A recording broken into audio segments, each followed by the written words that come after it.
Hoy tenemos a la doctora Diana L. Castillo Carranza, quien nos dará el tema anticuerpos conformacionales con potencial terapéutico en enfermedades neurodegenerativas.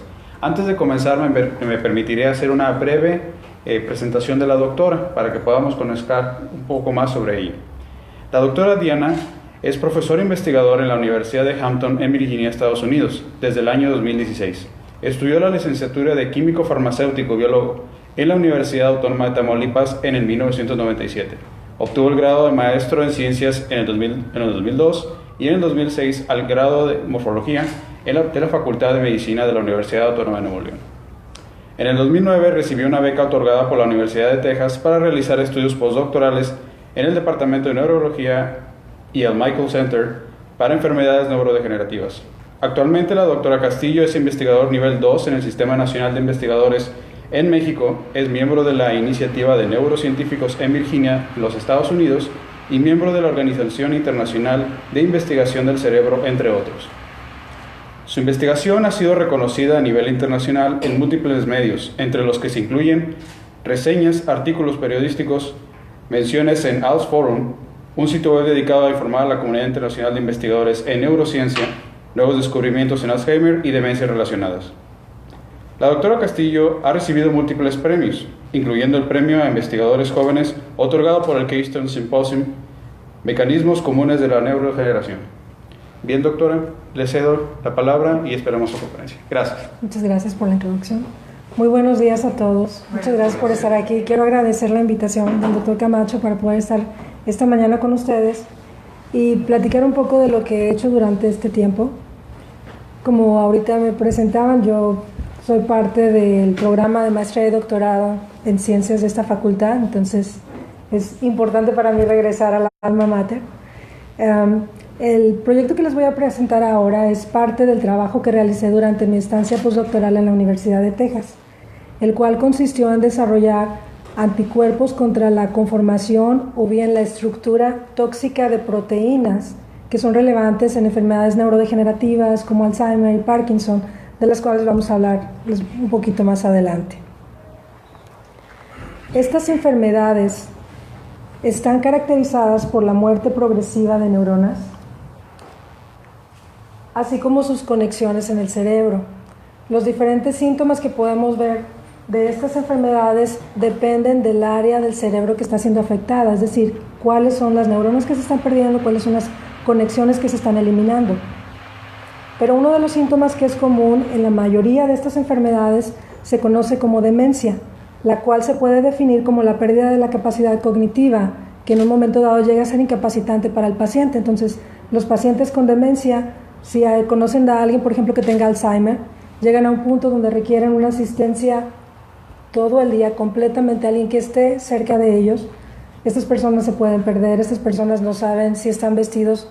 Hay algunas características con estas enfermedades, por ejemplo, ellos piensan que está haciendo mucho frío, puede que esté haciendo calor, y usan ropa y se ponen más ropa y se ponen más ropa. Son personas que necesitan asistencia completamente. Si se fijan en el esquema, en estas, sé que va a ser un poco pequeño, pero en todas estas enfermedades se caracterizan por la formación de depósitos que pueden ser intracelulares o bien depósitos extracelulares. Y estos depósitos consisten de proteínas que se han plegado de una forma errónea. Y una vez que son mal plegadas, son propensas a agregarse formando este tipo de estructuras. De hecho, si se fijan en esta imagen que está aquí, esta es la característica histológica de la enfermedad de Alzheimer, que es la forma más común de demencia o más prevalente en la población. Existen dos proteínas que forman agregados en el cerebro de estos pacientes. Una de ellas es la proteína beta-amiloide, la cual forma estructuras muy grandes entre las neuronas, se conocen como placas amiloides. Y existe una segunda proteína que también es muy relevante en la enfermedad, se conoce como la proteína tau, pero esta proteína forma depósitos intracelulares. Existe otra proteína, por ejemplo, la proteína alfa-sinucleína, la cual es clave en la enfermedad de Parkinson. Esta proteína forma depósitos intracelulares. Pero recientemente se descubrió que, por ejemplo, en pacientes con Alzheimer, cuando la persona fallece y se hace un diagnóstico definitivo, el cual es post-mortem, encontraron que algunos de los pacientes también tenían depósitos de la proteína que es clásica de Parkinson. Es decir, es por eso, no sé si han escuchado el término de medicina personalizada.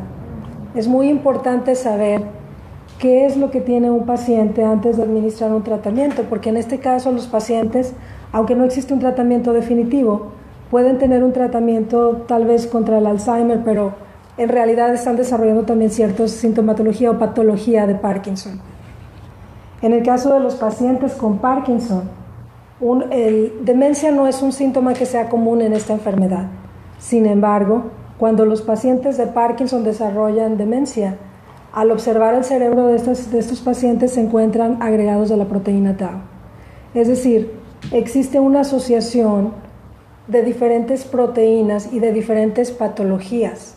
Ya no es como se creía anteriormente, que es una patología, está caracterizada por cierta proteína en particular, cuando en realidad puede haber una combinación de estructuras. Como todas estas enfermedades se caracterizan por el mal plegamiento de diferentes proteínas, es por eso que estas enfermedades también se les conoce como enfermedades conformacionales o bien proteinopatías. ¿Cuál sería la condición para que una proteína cambie su estructura y empiece a formar depósitos? Una de las principales características es que la mayoría de las proteínas que sufren este tipo de cambios son proteínas que tienen una estructura secundaria muy sencilla. Por lo regular pueden tener una o dos hélices alfa, tal vez una o dos hojas beta plegada, pero no son muy complejas. Entonces, cuando la proteína nativa adquiere una conformación diferente, pierde su función. Y hay un debate actualmente en el campo de neurociencias si es en realidad que la proteína pierde su función o si lo que está ocurriendo es que estas proteínas están adquiriendo una propiedad tóxica. Cuando ocurre un cambio anormal o un cambio conformacional, las proteínas que están involucradas en la enfermedad tienden a adquirir hojas plegadas beta, y esto les da una propiedad de que se agreguen en una forma muy compacta, además de que las proteínas se vuelven insolubles. Cuando las proteínas se empiezan a agregar, forman amiloides, los cuales son depósitos fibrosos que son muy grandes, los que ahorita les mostraba en la imagen anterior.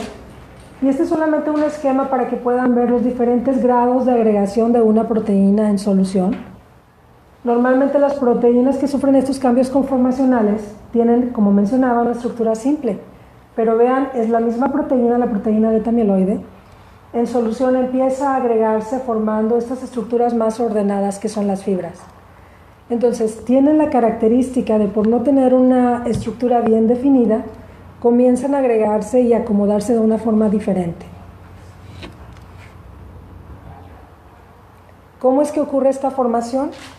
Bien, comentaba, cuando una proteína nativa, por cualquier condición que surja, podría ser alguna mutación o porque la proteína está hiperfosforilada, empieza a agregarse, adquiere una afinidad por sí misma. Entonces empiezan a unir estas moléculas, formando dímeros, trímeros y oligómeros, que son estructuras que pueden tener un número n de unidades. Suena extraño, pero pueden tener alrededor de unas 20 unidades. En realidad, desde los dímeros se les conoce como oligómeros. Conforme más unidades se siguen uniendo a esta estructura, se van formando fibras y finalmente los depósitos que mencionaba anteriormente. Ahora que conocemos un poco más del mecanismo de estas enfermedades, hay mucha información que sugiere que las estructuras más pequeñas son las estructuras tóxicas, porque tienen la capacidad de tener un tamaño pequeño, de poder difundir a través de las membranas, tienen afinidad por los lípidos, por los cambios estructurales que surgen en ellas, y entonces pueden ser endocitadas muy fácilmente por la célula. Anteriormente se pensaba que eran las fibras y estos depósitos grandes que ustedes pueden ver aquí los responsables de la enfermedad.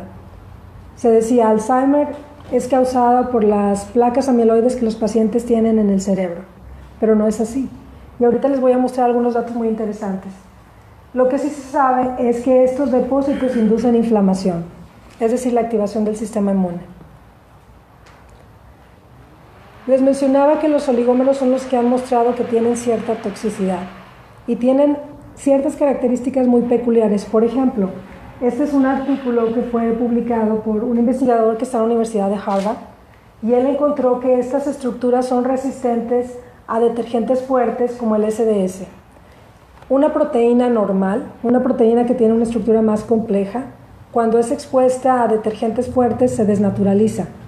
Pero estas estructuras que se han plegado de una forma diferente y que tienen una estructura que ahora las vuelve tóxicas, no se pueden destruir tan fácilmente, es decir, de los detergentes no los afectan. Posteriormente, el profesor Cayet, en ese momento en la Universidad de Irvine, él desarrolló ciertos métodos para poder investigar y trabajar con estas moléculas, y él encontró algo muy interesante. Él utilizó diferentes tipos de proteínas, es decir, la proteína que es clave en Parkinson, la proteína clave de Alzheimer, la proteína que es clave de Huntington, diferentes proteínas. Y él formó oligómeros in vitro, utilizando proteínas recombinantes. Lo que él encuentra es que independientemente de la proteína, es decir, de la secuencia de aminoácidos de esta proteína, estos oligómeros tienen características semejantes. Sé que la imagen es un poco pequeña, pero todos ellos, estas son imágenes de microscopía de fuerza atómica. Los oligómeros se muestran como esferas que son muy pequeñas, miden entre 2, 3 nanómetros hasta 8 alrededor, mientras que las fibras pueden llegar a medir algunos micrómetros. Posteriormente, nosotros demostramos que utilizando este tipo de preparaciones recombinantes, los oligómeros muestran una toxicidad mucho mayor que las fibras. En este proyecto lo que hicimos es que cultivamos células in vitro, células de neuroblastoma, y las expusimos a diferentes estructuras, a diferentes oligómeros, así como a las fibras. Y lo que encontramos es que, este es un ensayo de viabilidad, no sé si alcanzan a ver las barras. Cuando las células son expuestas a oligómeros, la viabilidad se reduce. Si se fijan, el tamaño de esta barra es muy pequeña. Mientras que las fibras, que es esta barra que está aquí, sigue habiendo muy buena viabilidad celular. Y si lo pensamos desde este punto, una estructura que es pequeña puede ingresar más fácilmente a la célula que una estructura que es más grande. No significa que no pueda ser endocitada, puede ser endocitada también, pero el efecto que tiene no es el mismo una vez que llega a la célula.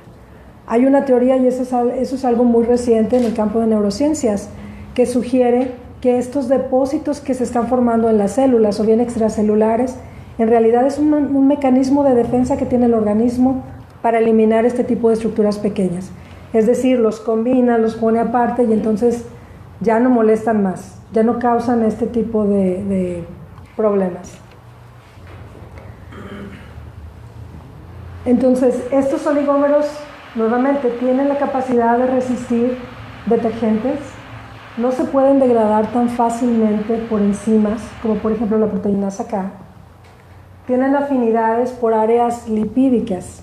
Ustedes saben que en la célula en la membrana celular hay áreas que son ricas en lípidos, que se conocen como lipid rafts. Estas estructuras pueden asociarse con estas áreas lipídicas, y de hecho algunos de los oligómeros lo que hacen es que forman anillos que van y se unen a la membrana de la célula. Y si recuerdan acerca del sistema inmune, cuando una bacteria, cuando un parásito, cuando un agente entra al organismo, muchas veces el sistema inmune forma este tipo de estructuras que van y se unen como poro o forman una especie de anillo y empiezan a perforar este tipo de agentes. Bueno, los oligómeros tienden a hacer ese tipo de mecanismos también. Entonces, todas estas características son muy similares al mecanismo que hacen los priones, y no sé si sean familiares con el término de los priones. De hecho, el concepto de los priones o de proteína infecciosa fue propuesto por primera vez en el 82 por Stanley Prusiner, que fue el premio Nobel de medicina. Fue muy interesante el caso de este investigador cuando él comenta cómo fue que llegó a encontrar que es una proteína la responsable de una infección, una proteína que por supuesto no hay un material genético ahí. Todos tenemos la idea de que si es una infección, pues es un virus, puede ser una bacteria, tal vez un parásito, pero en este concepto no, es la proteína que todos tenemos en el cuerpo y que un día simplemente algo puede ocurrir y esa proteína cambia de conformación y entonces se vuelve tóxica. Él estaba investigando el caso de una paciente que tenía una enfermedad que se llama como Creutzfeldt-Jakob, y ellos estaban tratando de encontrar dónde estaba el virus que estaba causando ese proceso neurodegenerativo. Y entonces empieza a checar el cerebro de la paciente fallece, las enfermedades son mortales, y empieza a investigar utilizando el tejido cerebral de esta paciente y de otros, y no encuentra virus, y no encuentra DNA, y no hay RNA. Entonces siempre ve que hay una proteína que tiene una estructura diferente. Entonces él propone el concepto de los priones y comenta en la reseña que él hace de este descubrimiento que los virólogos estaban muy molestos con él, porque él estaba proponiendo que una proteína era infecciosa. Y es como surge los priones. Los priones son una proteína normal, la tenemos, está en el sistema nervioso central, es un receptor de membrana, no se sabe muy bien cuál es su función, pero se encuentran estas áreas lipídicas que comentaba anteriormente. La versión normal de esta proteína, la versión funcional, se conoce como proteína priónica celular. La proteína tóxica se conoce como PRPSC por Scrapie, que fue la primera observación que se hizo en la oveja. Las ovejas tenían ciertas características que se rascaban, se tallaban la piel para quitarse algo que ellos pensaban, pero es todo, el proceso es en realidad en el cerebro. Entonces de aquí el nombre de la partícula o proteína infecciosa. Los priones causan enfermedades que se conocen como encefalopatías espongiformes transmisibles, que afectan tanto al humano como a los animales. Y el caso más común en los animales es el de ganado, que conocemos como la enfermedad de las vacas locas. Les comentaba ayer también que existe una enfermedad que está afectando a los venados, que se conoce como wasting disease. También se le conoce comúnmente como los venados zombies. Ya ve que ahorita todo es zombie. Y lo que está ocurriendo, al menos a nivel de Estados Unidos, están saliendo muchos boletines porque han encontrado que los priones se están expandiendo en los venados. Entonces mandan alertas de que si a tu casa llega un venado, tienen el derecho ahora en ciertas áreas de matar estos animales, de sacrificarlos, pero no pueden consumir la carne. Lo que tienen que hablar es hablar a las organizaciones especializadas de salud. Ellas vienen y determinan si el animal está infectado o no. Si no está infectado, entonces ya la persona que lo capturó, digámoslo así, puede hacer algún uso del animal, pero sí es una alerta general. El nombre de espongiforme viene por la observación del cerebro. Cuando las neuronas son infectadas con estos priones, empiezan a formar ciertas vesículas en su citoplasma y crecen tanto que cuando la célula muere va dejando estos espacios, estos huecos. Entonces, a nivel histológico se observa como si fuera una esponja, y de ahí el nombre de la enfermedad. La forma más común que afecta al humano es la enfermedad de Creutzfeldt-Jakob. Algunas de las sintomatologías de esta enfermedad son alteraciones de memoria, pérdida de habilidades cognitivas, demencia progresiva. Y lo más importante es cómo es que ocurre la transmisión de los priones.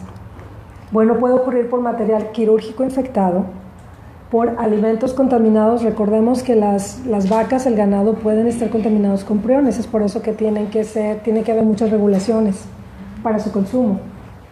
Pueden ocurrir por transfusiones sanguíneas.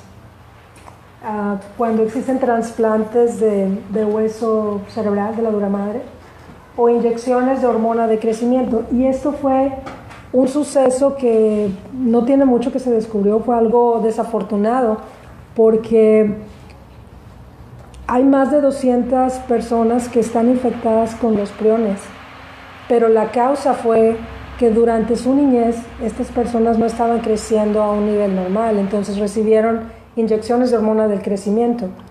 ¿Y de dónde fue esta hormona? Del cerebro de cadáveres humanos. Entonces los cadáveres no habían sido testeados para este tipo de proteínas de los priones. Entonces cuando son administrados a los pacientes, como estas enfermedades tienen una ventana muy grande de incubación, cuando llega a cierto momento empiezan a desarrollar la patología, entonces se dan cuenta que los pacientes que recibieron este tipo de inyecciones desarrollaron priones. Lo más interesante es cómo es que esta proteína que está normal en nuestro cerebro, que es un receptor, puede llegar a cambiar tanto y volverse infecciosa. Los priones tienen una estructura muy simple proteica. Tienen un par de alfa hélices y unas hojas beta plegadas. Pero cuando ocurre un cambio conformacional, es decir, cuando a lo mejor alguien fue infectado o alguien consumió algo que fue infectado o alguien que tiene una mutación, porque también existe el 10% de las enfermedades neurodegenerativas son causadas por infecciones, el 90%, que es la mayoría, no se sabe cuál es la causa. Pero cuando ocurre este tipo de modificaciones, la proteína empieza a agregar otra estructura. Si se fijan en el esquema, tiene más hojas beta plegadas y se agrega de tal forma que también forma oligómeros y también forma fibras. Lo interesante es que una vez que ha sido mal plegada, una sola molécula, una sola proteína funciona como una semilla que va y hace que otras proteínas priónicas normales se conviertan en este tipo de proteínas infecciosas. Entonces las proteínas se van diseminando en el cerebro y van convirtiendo proteínas funcionales en priones infecciosos. De aquí viene una teoría que es bastante reciente y que sugiere que las enfermedades neurodegenerativas, que todas ellas tienen un mecanismo común con los priones. De hecho, en inglés se les conoce como prion-like enfermedades. ¿Pero por qué es que se considera que siguen este mismo mecanismo? Bueno, todas las proteínas que mencionaba anteriormente, que forman los depósitos clásicos de Parkinson, de Alzheimer, tienen en un momento dado una estructura normal y funcional, pero que cuando la proteína es mal plegada, empieza a adquirir también estas hojas beta y también forma estos priones y funciona como una semilla. Entonces, estas proteínas tienen la capacidad de replicarse como lo haría un virus. No en el sentido de que inyecte un material genético y haga más copias de sí, pero en el sentido de que una proteína se adquiere una conformación tóxica y hace que las otras se conviertan también. Inducen muerte neuronal en el cerebro, es progresivo. Y existe un debate actualmente en el campo de neurociencias que sugiere que si el Alzheimer pudiera ser o no infeccioso. ¿De dónde surge esta teoría? De los mismos pacientes que en su niñez recibieron la hormona de crecimiento, porque algunos de ellos también desarrollaron Alzheimer.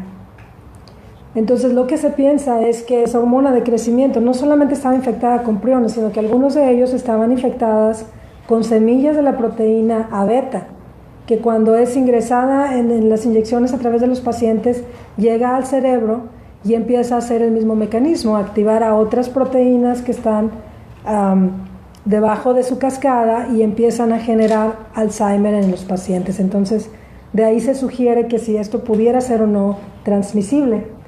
Decía un investigador que está en Suiza que todos los amiloides deberían de ser considerados tóxicos o peligrosos hasta que se confirmen que no lo son. En el caso de la enfermedad de Alzheimer y un poco de las generalidades de esta enfermedad, es la forma más común de demencia, es la forma más prevalente en la población. Actualmente existen 50 millones de personas con demencia, de las cuales alrededor del 50-80% esa demencia es provocada por Alzheimer. ¿Quién está expuesto a esta enfermedad? Bueno, el principal factor de riesgo es la edad. Llegar a los 65 años de edad ya predispone un riesgo. Ser mujer incrementa el riesgo de enfermedad, así como enfermedades cardiovasculares. Cualquier enfermedad que pudiera comprometer el flujo sanguíneo al cerebro puede generar una isquemia y eso puede desencadenar algún tipo de enfermedad neurodegenerativa. Algunos de los síntomas más comunes de la enfermedad de Alzheimer es la pérdida de memoria, dificultad para comunicarse, cambios de ánimo y la demencia que mencionaba que es progresiva. No existe ningún tratamiento, no existe una forma de diagnosticar con seguridad que se trata de Alzheimer, porque mencionaba ahorita, cuando los pacientes fallecen, se dan cuenta de que hay otras proteínas involucradas. La patología o la mejor descripción histológica de la enfermedad sería la observación de las placas amiloides formadas de la proteína A beta o beta amiloide y los depósitos intracelulares de la proteína tau.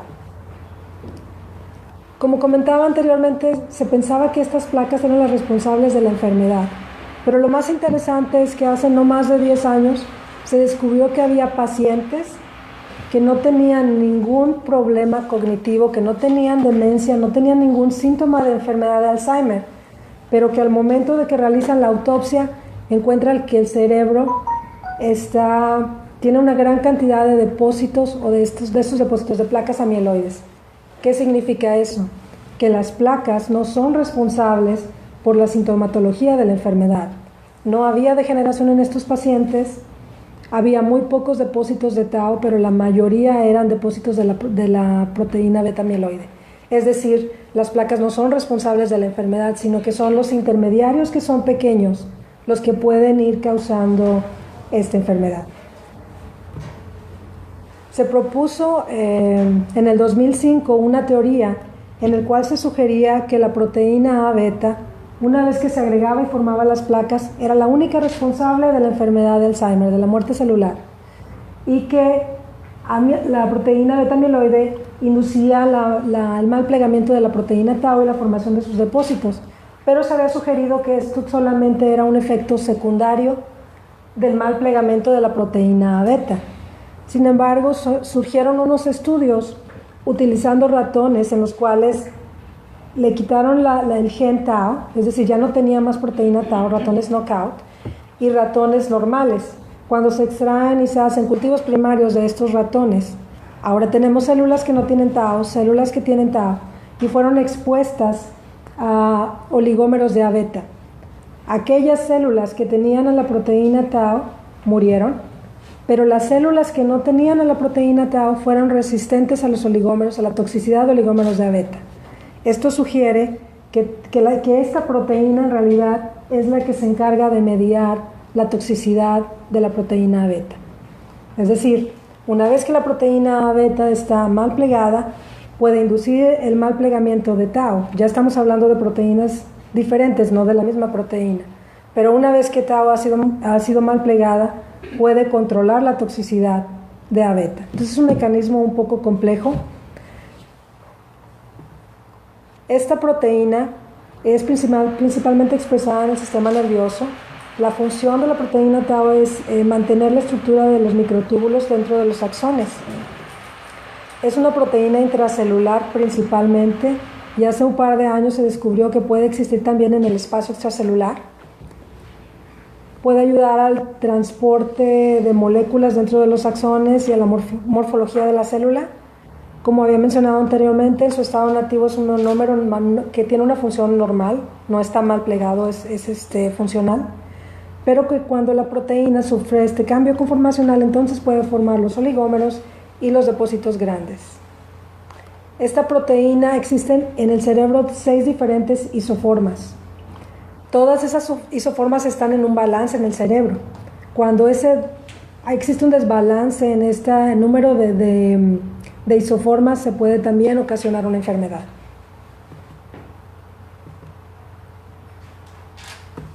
Voy a brincar un poquito. Hace algunos años, cuando estaba en la Universidad de Texas, nosotros fuimos uno de los grupos que proponían la toxicidad de los oligómeros. Y de hecho avanzamos, publicamos varios artículos mostrando cómo es que estas estructuras, aun cuando fueron producidas in vitro, tenían la capacidad de causar muerte neuronal. Entonces, uno de los primeros artículos que publicamos, este fue en el 2010, es cómo poder preparar in vitro oligómeros de la proteína tau. Esta es una proteína muy difícil de trabajar, porque es una proteína muy grande. A diferencia de las otras que mencionaba, son proteínas muy, muy pequeñas, inclusive el prión es muy pequeño, pero la proteína tau es grande. Entonces desarrollamos métodos para producir in vitro oligómeros y exponerlos a células y encontrar cuál era el mecanismo de estas estructuras. Encontramos, por ejemplo, que si estas estructuras recombinantes y estos oligómeros son inyectados en el cerebro de ratones, inducen muerte neuronal. Si observan esta imagen que está aquí en rojo, este es un ratón normal. el área en rojo se están ejemplificando las neuronas. La capa de las neuronas es relativamente grande, pero cuando los ratones son inyectados con oligómeros de tau, si se fijan, esta capa es muy pequeña. Es decir, son capaces de producir neurodegeneración en el sitio de la inyección. Y no solamente es local, sino que observamos que estas estructuras se diseminan a través del cerebro. Otros grupos empezaron a trabajar también con los oligómeros de tau y pudieron caracterizar estas estructuras en la enfermedad de Alzheimer y encontraron que en ratones transgénicos para la proteína tau, cuando hay una sobreproducción de esta proteína, aunque pudiera ser la proteína normal, no mutante, empieza a mal plegarse y a formar oligómeros, y algunos de ellos desarrollan los depósitos de esta proteína. Entonces esto sugiere que los oligómeros son conformacionalmente tóxicos. Nosotros demostramos que estos oligómeros son tóxicos en diferentes enfermedades neurodegenerativas como Alzheimer, como en Parkinson. Por ejemplo, en brain injury, estas estructuras también causan enfermedad. Publicamos un proyecto en el cual, utilizando ratas, cuando éstas sufrían traumatismo cráneoencefálico, había, por supuesto, una hemorragia, pero seguido de una hemorragia comenzaba la proteína tau a malplegarse y a formarse oligómeros.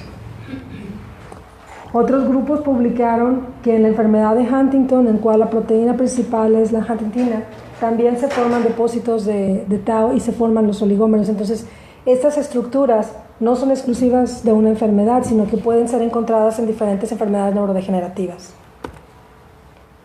Fue por eso que desarrollamos, y fue parte de mi proyecto en Texas, el desarrollar un anticuerpo conformacional contra oligómeros de tau.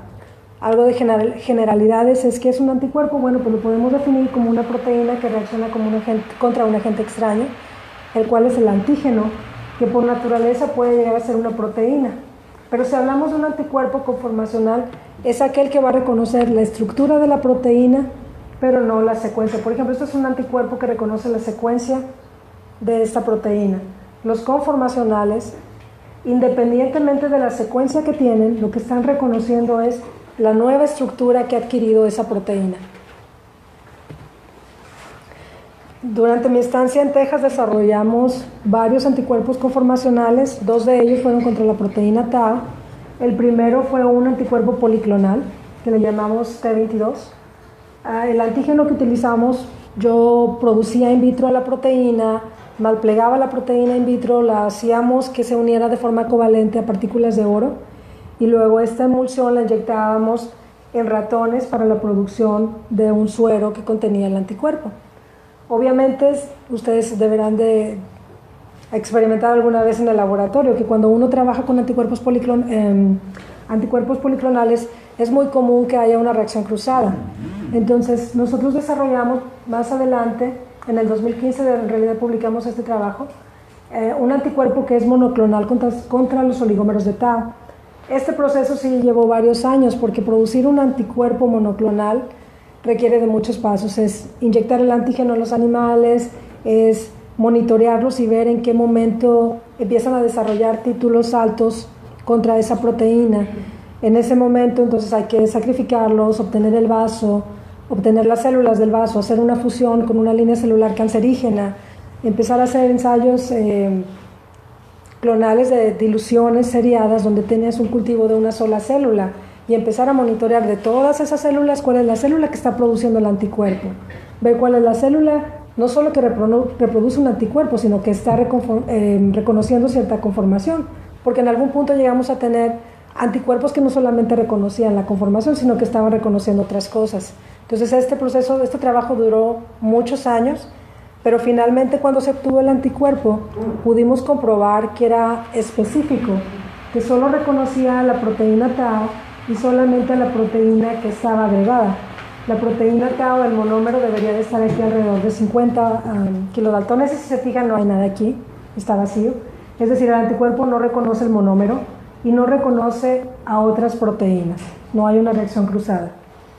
Algo que también era muy importante pensando en una inmunoterapia, que fue el objetivo de este anticuerpo, es que el anticuerpo pudiera atravesar la barrera hematoencefálica. Lo que hicimos en este trabajo es que marcamos el anticuerpo con una sonda, fue inyectada en la cola de los ratones que tenían patología de Tau y ratones normales.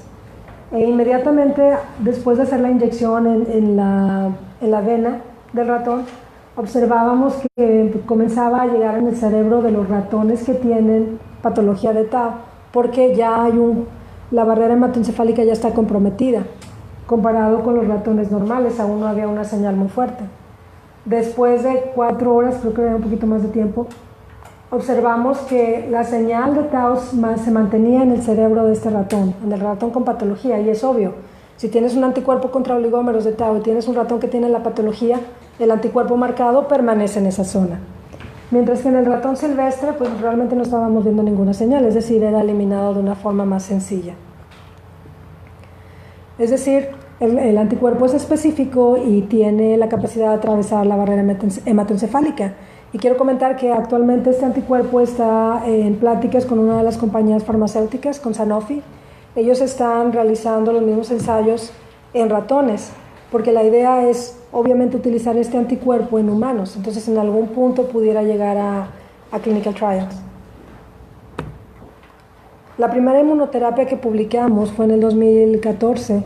Es un artículo de la revista de neurociencias, Journal of Neuroscience, en el cual lo que hicimos es utilizamos ratones que se conocen como JNPL3. Son ratones transgénicos que sobreexpresan a la proteína Tau, es una proteína Tau mutante. El promotor de esta expresión es el promotor de los priones. Y lo que hicimos es que tuvimos 2 grupos, un grupo que fue inyectado con el anticuerpo TOMA o contra los oligómeros de Tau y un grupo que recibió un anticuerpo que era muy general, que no iba a causar ningún efecto en el ratón. A los 8 meses de edad nosotros realizamos pruebas de conducta, inmediatamente después de estas pruebas de conducta inyectamos los ratones con los anticuerpos y posteriormente al término de los 8 meses realizamos nuevamente ensayos de conducta para ver qué era lo que había pasado con estos ratones. Lo que encontramos, utilizamos 2 diferentes técnicas. Una de las pruebas que se conoce como Rotarod, que lo que hace es determinar si los animales pueden tener una buena coordinación motora. Esta es una especie de caja que tiene un eje que está girando constantemente. Cuando los ratones son colocados sobre este eje que está girando, si ellos pueden permanecer por mucho tiempo en el eje, significa que tienen una buena coordinación. Pero si los animales caen continuamente, significa que no pueden mantener ese balance, es decir, hay una patología ahí. La otra prueba que utilizamos fue el laberinto Y, en el cual se coloca el ratón en uno de los extremos de los brazos de este laberinto, y los ratones por naturaleza tienden a explorar ambientes nuevos, es decir, se espera que vaya de un área donde no estaba anteriormente a la siguiente que sigue sin explorar y después regrese a su lugar de origen. Cuando los ratones alternan entre los brazos de esta estructura, quiere decir que tienen una buena memoria. Pero cuando el ratón va a uno de los brazos y luego regresa donde estuvo anteriormente, significa que no tienen la capacidad de recordar dónde estuvieron previamente, es decir, la memoria ha sido comprometida. Lo que encontramos es que después de la inmunoterapia con Tau en un ratón que tiene patología, existe una mejora de la capacidad motora de este animal. Si ustedes se fijan en esta barra, es muy comparado contra el ratón silvestre, mientras que el que recibió un anticuerpo que no tenía ningún efecto contra la patología, tenía muy mala coordinación. La memoria también mejoró, evidentemente comparado contra los ratones que recibieron el anticuerpo general, un IgG, la memoria de los ratones pudo ser revertida. Entonces, si ustedes observan, este es un gel de acrilamida, es un Western blot, donde pueden ver que en un ratón que tiene un anticuerpo genérico, ahí se encuentra todavía agregada la proteína Tau. Mientras que después de realizar la inmunoterapia contra el anticuerpo que desarrollamos, estas estructuras ya no están ahí, solo observamos el monómero, que obviamente es un monómero que todavía sigue funcional en el ratón. Lo más interesante es que el anticuerpo no tuvo ningún efecto entre los agregados grandes de la proteína Tau, que están ejemplificados aquí en estas imágenes. En realidad no hubo ningún cambio en en los depósitos. Entonces lo que sugiere es que el anticuerpo no solo es específico, sino que tiene la capacidad de eliminar oligómeros, que tiene la capacidad de mejorar la memoria en los ratones y de mejorar la actividad motora, sin comprometer las grandes estructuras. Y recuerdo, estas estructuras se ha propuesto que son benéficas hasta cierto punto porque están ayudando a deshacerse de esos oligómeros tóxicos y mantenerlos juntos sin causar ninguna patología. Realizamos posteriormente otra segunda inmunoterapia, pero ahora era un ratón que era más parecido al Alzheimer.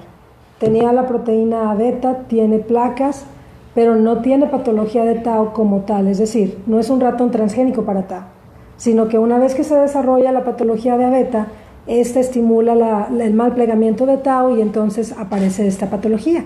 Es decir, Tau es secundario a la patología de A beta. Lo más interesante de este ratón es que una vez que se hizo la inyección a los 14 meses de edad, lo que encontramos es que, voy a brincar un poquito de esto, bueno, los ratones tienen oligómeros de Tau, empiezan a desarrollarlos desde alrededor de los 5 meses, desarrollan en la corteza cerebral, en el hipocampo y aún en el cerebelo. Pero cuando nosotros hicimos la inmunoterapia, lo que encontramos es que algunas de las estructuras de la proteína A beta, recordemos es un ratón transgénico para A beta, empiezan a desaparecer.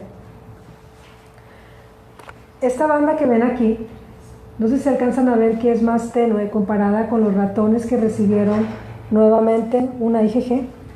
Esta banda empieza a desaparecer, pero empezamos a ver que hay un incremento de una banda más pequeña.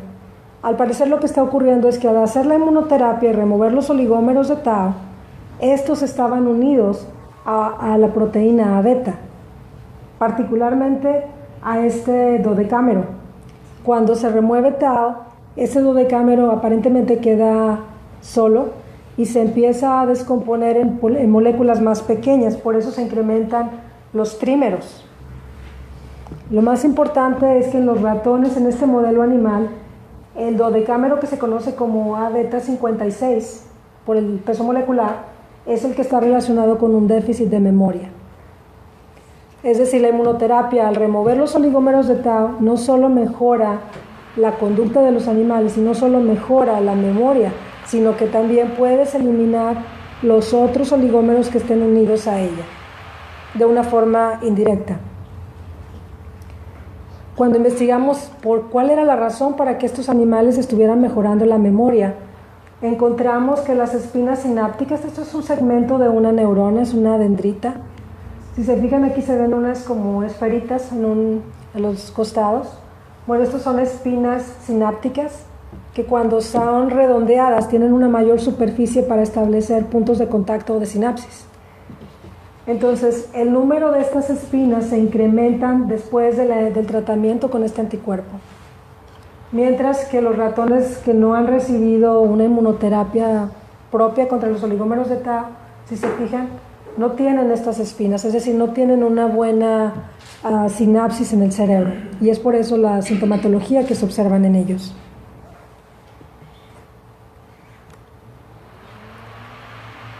Uno de los hallazgos que encontramos en estos animales es que aparte de que se remueve la proteína Tau, que vemos que la proteína A beta, que causa también problemas en este ratón, empieza a desaparecer, que las espinas sinápticas empiezan a aparecer en mayor número después del tratamiento, es que en el cerebro de ellos se encontraban una gran cantidad de placas amiloides ahora.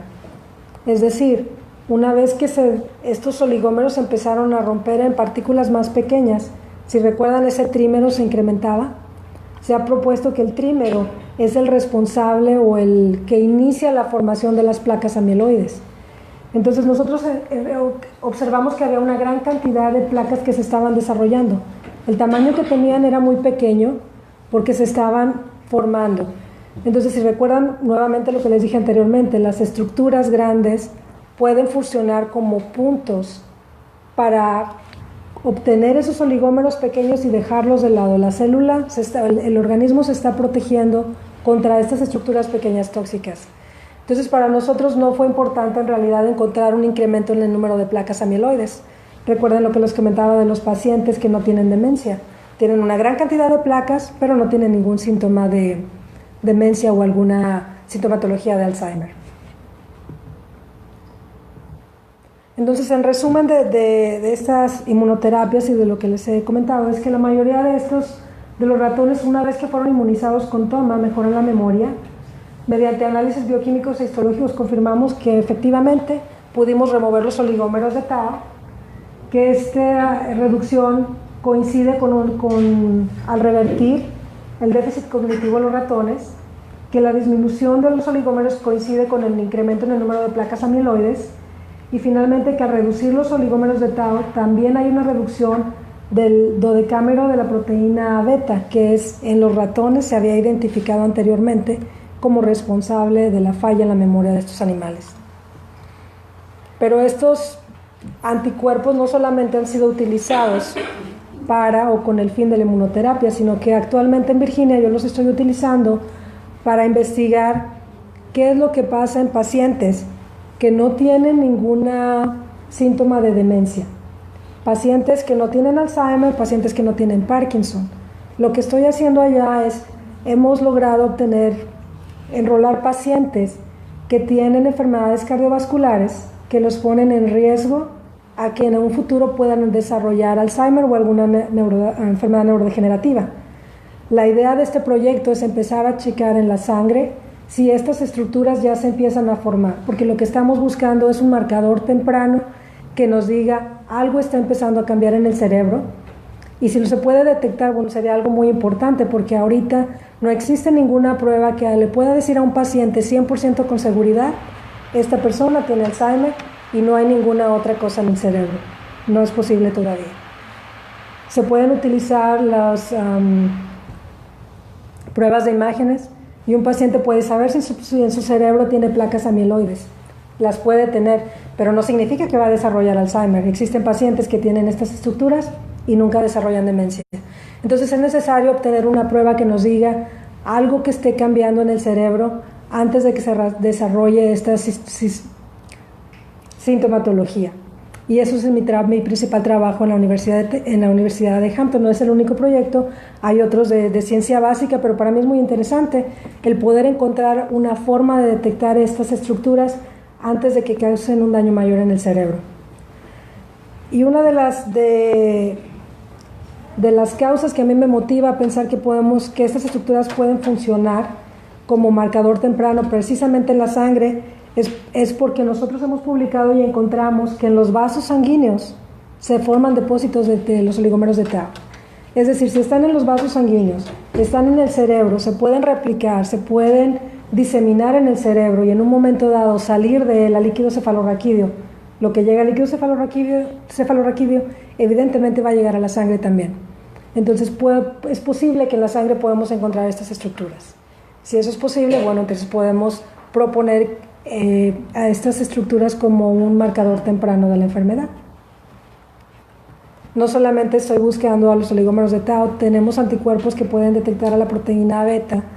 De hecho, el primer anticuerpo conformacional que formamos, el primer anticuerpo conformacional que fue producido, lo produjo mi mentor en Texas, fue uno de los artículos que les mencionaba y fue publicado en Science.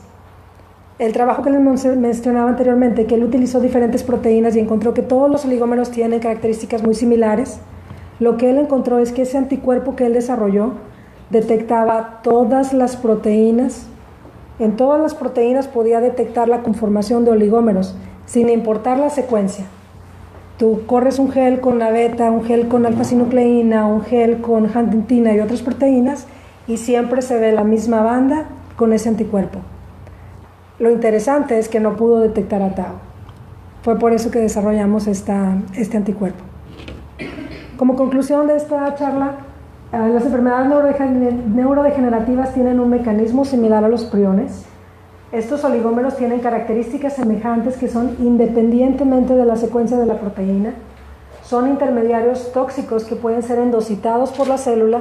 Sin embargo, existe la teoría de que pueden atravesarla a través de estos poros que construían estos anillos.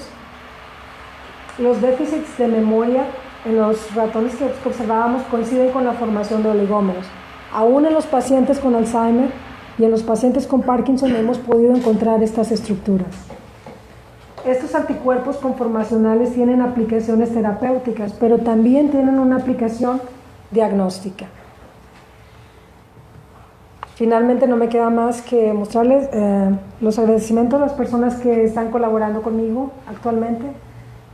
Aún trabajo con mi mentor de la Universidad de Texas, la directora del Centro de Cáncer de la Universidad de Hampton, un colega que trabaja en la Universidad de Michigan, el doctor Troncoso. Él es el encargado del Banco de Cerebros de Humanos en Johns Hopkins, el profesor Ombengui de la Universidad de Wisconsin, con el que empecé a trabajar para reclutar pacientes en Hampton, y los estudiantes que están en mi laboratorio. Y no me queda más que agradecerles. Esta es una imagen del campus y sus diferentes estaciones. Muchas gracias.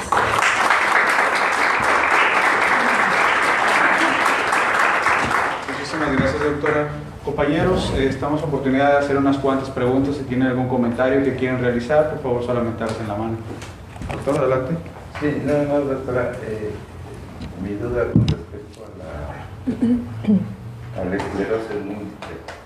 Entendiéndose que no hay mielina, etcétera, pero aquí la proteína tau o los oligómeros que mencionó, ¿hay una relación íntima o nada más como enfermedad autoinmunitaria o por virus? ¿Sucede esto? Esa es mi duda, no sé si tenga alguna relación. Sí, qué bueno que hace esa pregunta. Existen muchas teorías actualmente para las enfermedades neurodegenerativas en general. Hay personas que mencionan que puede existir algún virus que a lo mejor entró al cerebro muchos años antes y empezó a causar estos efectos. Es posible. Hay quien menciona que cuando el sistema inmunológico empieza a reaccionar contra el cerebro, se empiezan a producir estas estructuras, estos oligómeros. Difiere un poquito, pero sin embargo es posible. La cuestión es que cuando las proteínas se han plegado de forma incorrecta, ellas son las que van causando que las neuronas se vayan muriendo. Una vez que algo ocurre, es decir, la proteína a lo mejor el efecto que inició fue una mutación, pero una vez que ocurre un insulto en el cerebro, estas proteínas son las que se encargan de diseminarse. En el caso particular de la enfermedad que menciona, en ella recuerdo que la proteína que está involucrada ahí, si no mal recuerdo, es TDP43. Es una de las que se malpliegan. He visto algunos artículos, no del grupo de nosotros, que sugieren que la proteína tau puede llegar a tener un efecto ahí.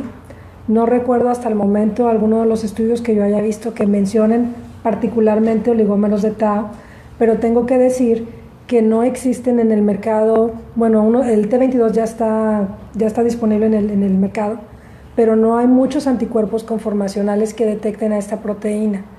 La mayor parte de los investigadores que quieren trabajar con ella lo hacen a través de una colaboración.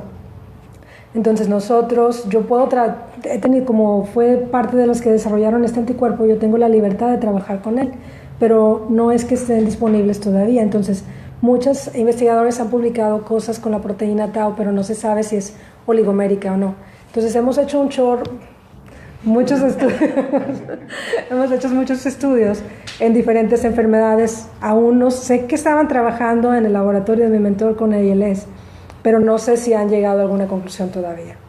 Hay quien ha mencionado que existe la proteína tau en ellas mal plegada, pero si les comento esto, es que una vez que se misfoldea una proteína, esta puede ser que esa misma proteína, es decir, la misma naturaleza de esa proteína, otra igual, se malpliegue. Sin embargo, esta proteína mal plegada puede hacer que una proteína completamente diferente también cambie de conformación. En Alzheimer, A-beta hace que tau se pueda malplegar. En Parkinson hay una conformación en alfa-sinucleína y esta hace que tau se pueda malplegar. Es como si tau fuera un ejecutor en la muerte neuronal. Pero entonces, ¿por qué les dan interferón? ¿Cuál es la acción que hace? ¿Restituye? No tiene nada que ver con la sintomatología después de la inyección. Es terrible, los dolores, la fatiga, se hace crónica, definitivamente impide que el paciente se levante, solo la cuestión espiritual les ayuda. Yo comenté en un caso así y pues me interesó mucho este aspecto, pero entonces el interferón, si no, ese tiene un efecto antiviral, esa es la función. Con respecto a los oligómeros, el mecanismo es diferente. Lo que mencionaba ahorita, por ejemplo, de los priones, una vez que la proteína está mal plegada, es tan difícil de destruirla que aún no cualquier laboratorio puede trabajar, por ejemplo, con los priones, porque no hay agentes que lo destruyan tan fácilmente. No es que yo lo voy a meter a calor y se va a destruir. Son resistentes a enzimas, son resistentes a solventes, son resistentes a muchas cosas. Entonces hay restricción en las personas que pueden trabajar con este tipo de compuestos. Cuando nosotros yo trabajé con los priones, pero no trabajé con la molécula completa, estaba trabajando solamente con un péptido, por la misma característica. Por ejemplo, en la Universidad de Texas estaba trabajando el profesor Soto, no recuerdo su nombre, Claudio Soto, que es uno de los grupos muy fuerte en priones. Y había gente que venía y se quejaba con tipo manifestación porque ellos estaban trabajando con los priones. Limpiar ese laboratorio cuando ellos se movieron de la Universidad de Texas a donde están ahorita, creo que es Metodista en Houston, fue un dilema, es limpiar y limpiar y limpiar para tener la seguridad de que no estaba quedando priones ahí. Entonces, no hay remedio. No. Se tenga esa así es. Por eso uno de los conceptos es, si se desarrollan anticuerpos, un anticuerpo que pueda desarrollar la estructura, ese los puede eliminar. Gracias a usted. Gracias. ¿Alguna otra persona que tenga un comentario o pregunta adicional? Doctor. Sí. Doctora, ¿han estudiado el destino de los complejos inmunes que se forman después de la inmunoterapia? No. Sería muy interesante porque ya sabemos que existen otras enfermedades inducibles por complejos inmunes y en este caso, ahorita viendo las imágenes y las genes de electroforesis, pensé preguntarte eso, si había qué sospecha tienes sobre el destino. Lo único que vimos fue, checamos en la sangre tiempo creo que a las 24 horas, algo así, después de hacer la inmunoterapia. Y en que empezamos a ver que los complejos se incrementaban en la sangre, pero el destino final que pasaba después de eso no lo seguimos, pero sí se incrementan en la sangre. Es decir, el anticuerpo tiene la capacidad de atravesar la barrera hematoencefálica, llega y de alguna forma limpia estas estructuras y sale a la sangre nuevamente. Lo que vimos fue que los ratones se mantienen con una conducta mejor, con una memoria mejor por varios meses, pero eventualmente vuelven a decaer porque dimos una sola dosis. Yo sé que estaban trabajando ahorita en la Universidad de Texas haciendo varias dosis seguidas en los ratones para ver qué era lo que pasaba. Si pensamos en un transgénico va a continuar la producción de la proteína, eso no se va a detener, entonces puede seguir misfoldeándose. Gracias. Si no hay algún otro comentario, le pido... ¿sí? Yo tengo una pregunta técnica, doctora. Muchas gracias por tu presentación, muy interesante. Gracias. Bueno, en este caso es acerca del suero fetal bovino.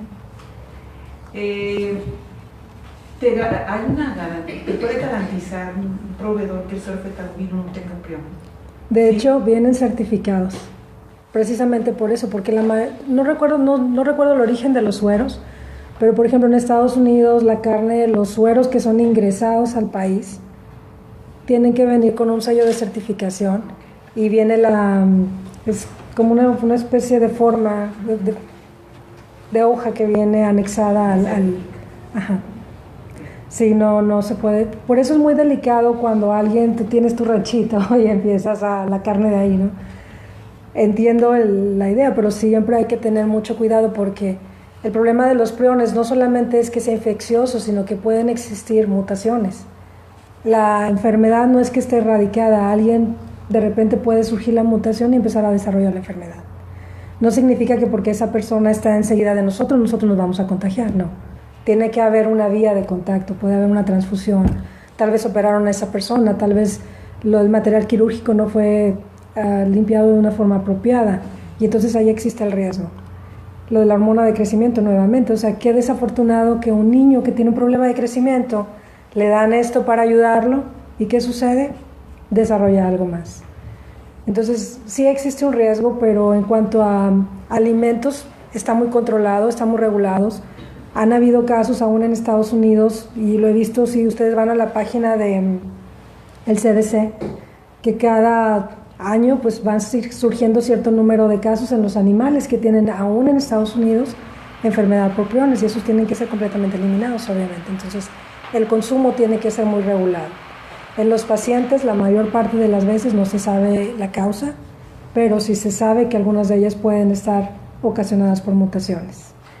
Y es que me refiero también a que hay pruebas, hay estudios como tipo terapia, ¿no? Celular, en donde utilizan suero fetal bovino en el cultivo. A eso también iba mi pregunta, o sea, estar seguros o tener la seguridad de que el suero fetal bovino que se está utilizando para preparación de células para hacer de un uso terapéutico, que no tenga... exactamente. Sí. Muchas gracias. Sí, viene certificado que no tiene priones, sin embargo no viene certificado para otras proteínas, porque sigue siendo suero. Y es por eso, ¿se recuerdan que les decía el riesgo de que podría ser Alzheimer transmisible? Estas enfermedades, ¿cuándo se desarrollan? Cuando llegamos a los 65 o un poquito más. Entonces, ¿qué pasó anteriormente? Todos, tal vez en algún momento podemos llegar a recibir una transfusión, pero no sabemos qué riesgo puede existir. Y lo digo nuevamente, no es algo que sea completamente aceptado actualmente, es así como que se sugiere, pero no lo hacemos aún como un hecho. Gracias. Doctor Camacho. Ahora, una pregunta así más básica de aspectos moleculares, por así decirlo. Dentro de todos los resultados y bibliografía de investigación, ¿qué se propone o por qué mata una estructura así acumulada? A lo largo de la charla hay dos corrientes, la corriente es la de Tao, y ¿por qué Tao cuando se acumula mata? ¿Cuál es el punto? Esa está muy interesante tu pregunta. La función de la proteína se encarga de estabilizar a los axones de la neurona. Si lo pensamos de esta forma, ¿cómo es que se comunica la célula una con otra? Va a ser una neurona que está conectada con otra, o una neurona que está conectada con una célula muscular. Pero todo lo que viene, sea del exterior o lo que vaya de la misma neurona hacia afuera, va a viajar a través de los microtúbulos. El mecanismo que tiene Tao es muy interesante. La proteína está en el axón, pero cuando la proteína está mal plegada, se va hacia el cuerpo celular. Ya no se queda en el axón. ¿Qué pasa con sinucleína? Sinucleína está en el botón sináptico, pero cuando está mal plegada, se va al citoplasma. Entonces, todas estas proteínas afectan el transporte de moléculas, afectan el transporte de organelos en la célula, y entonces empiezan a comprometer la funcionalidad de la neurona. En el caso de Tao afecta a la mitocondria. Hemos encontrado que afecta también el estrés del retículo endoplásmico, y hace un par de años alguien sugería que la proteína tal vez pudiera tener un efecto más porque la encontraron en el núcleo. Aún se está investigando mucho acerca de la proteína. Yo tengo unos resultados que encontré muy interesantes en relación con Tao y sinucleína, no solamente Tao.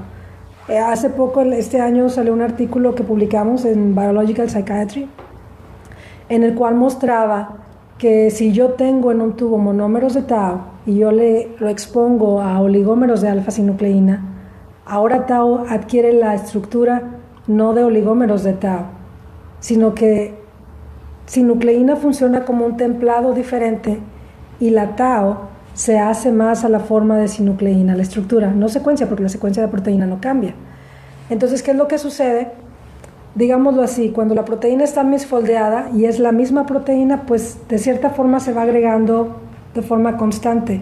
Pero cuando tengo monómeros de Tao y yo tengo ya una estructura que cambió a esa sinucleína, ese ensamblaje ya no sigue. se quedan como oligómeros por más tiempo. Entonces, tratando de investigar esos complejos, empecé a hacer ensayos in vitro en los cuales tengo células a las cuales les inactivé tau y las expuse a oligómeros de sinucleína. Tengo células a las cuales les inactivo sinucleína y los expongo a los oligómeros de tau y viceversa. ¿Qué es lo interesante que encontré y que no está publicado, lo estoy preparando? Es que lo mismo que estoy viendo con A-beta y tau, lo vi con sinucleína. Aunque tau medía y es tóxica, necesita que la sinucleína esté ahí. Entonces, eso es muy interesante, fue algo choqueante, fue muy interesante para mí ese resultado, porque al hacer células, al noquear sinucleína, ustedes saben que cuando se hace una transfección nunca es el 100%. Siempre hay células que pueden ser noqueadas, pero células que siguen manteniendo la expresión de la proteína. Entonces tengo una imagen muy bonita de un confocal, donde ves una célula que tiene la expresión de sinucleína y una célula que no la tiene. La célula que no tiene sinucleína está extendida, hermosa. Yo la expuse a oligómeros de tau, está roja donde se ve que los oligómeros de tau están ahí, pero la célula no se muere. La célula que no tiene sinucleína, tiene la tinción de sinucleína, está en verde para la tinción de sinucleína, pero está así completamente comprimida. Tiene la señal de los oligómeros de tau porque también captó los oligómeros de tau, pero el núcleo ya no se ve. Es una estructura apoptótica, ¿qué es lo que estoy investigando? Porque es muy interesante. Necesita de más de una... Es como si tuvieran un mecanismo muy fuerte estas proteínas. Entonces, en Alzheimer, en Parkinson y en las demás, tal vez se han encontrado ciertas proteínas que están involucradas, pero puede haber otras proteínas que estén ahí. En A-beta y en Alzheimer, tau regula beta.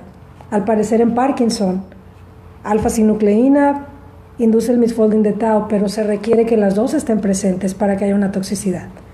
Entonces es como que hay una proteína que es la que dirige el misfolding de tau y entonces viene tau y es un ejecutor. Y repito, tendría que ver con la función de la proteína, que es a nivel del eje de los microtúbulos.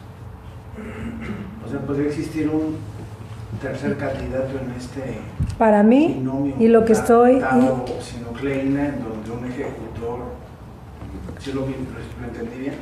O sea, tau, sinucleína está aquí, se acumula, y luego tau empieza a acumularse, no sé si lo entendí bien, y este binomio es el que mata. Ese binomio mata en el caso de ciertas tau, enfermedades de Parkinson. Si existe tau solita, ahí no pasa nada. Si existe tau solita, no. Es lo mismo que vi con Alzheimer, que si no está tau, A-beta no tiene efecto. Entonces, es como que se forman diferentes complejos dependiendo de la enfermedad. Por eso la medicina sí tiene que ser personalizada, porque cada individuo es diferente. Entonces es muy interesante que, por ejemplo, en los casos de Parkinson es ese juego, digámoslo, esa estructura, pero en Alzheimer es A-beta tau. En Parkinson es tau sinucleína, pero sigue siendo tau. Tau puede causar sola una enfermedad si hay una mutación, pero alfa-sinucleína, A-beta no causan lo mismo. Y en la mayoría de las demencias siempre está tau. Está en Huntington, está en Parkinson, está en demencia con Lewy body, está en priones, hay tau. Entonces, es como si fuera una especie de ejecutor. ¿Cuál es el mecanismo? No está claro todavía. Yo he ido de poquito a poquito y eso que les acabo de comentar es completamente nuevo, no está publicado. Está algo que está en preparación. ¿Algún otro comentario, compañeros? ¿Bastantes? Muy bien. En este caso, doctora, le pido si nos puede acompañar aquí al frente, no sé, Juan Manuel. Doctora, pues bueno, muchas felicidades por su investigación, por todo el trabajo, por compartirlo con nosotros aquí presencialmente y bueno, por las redes sociales de Facebook. Doctora Castillo Carranza, pues le quiero entregar en representación del doctor Jesús Sánchez Rodríguez, que es el director de este centro de investigación, esta constancia de haber participado como ponente, y pues le agradecemos mucho en verdad que nos haya compartido esta investigación, todo el trabajo que está haciendo de este tema, y pues todo lo que nos compartió hoy fue bastante valioso para nosotros. Muchísimas gracias. Muchas gracias. Muchas gracias. Camacho, ¿algo más? ¿Ya? Pues esto vamos No, pues agradecerle realmente la participación de la doctora y que pues vuelva pronto. Vuelva pronto, sí. Gracias. Más avances de sus investigaciones, sus múltiples líneas. Bueno, pues por hoy damos por concluida la conferencia. Bueno, ya que estaban preguntando.